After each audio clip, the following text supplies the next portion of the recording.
శుద్ధ సత్వులు అంటే బయట ఎట్లా ఉన్నా కూడా లోపల మానసికమైన శాంతికి దూరం కాకుండా ఉన్నారు. వాళ్ళు ఎప్పుడూ కూడా పరమాత్మలోనే ఉండిపోయారు.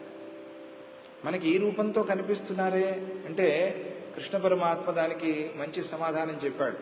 అవజానంతి మాం మూఢాః మానుషీం తనుమాశ్రితం.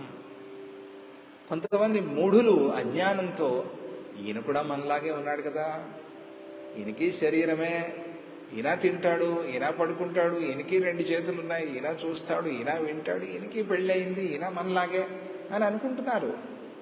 అవజానంతి మాం మూఢాః మానుషీం తనుమాశ్రితం పరంభావం అజానంతః. నాలో ఉండేటువంటి పరమతత్వాన్ని తెలుసుకోలేకపోతున్నారు వాళ్ళు. చాలామందికి అజ్ఞానంతో, నాస్తిక బుద్ధితో ఏమిటిది రాయి కదా అని అంటారు. వాళ్ళకి రాయే కనిపిస్తుంది.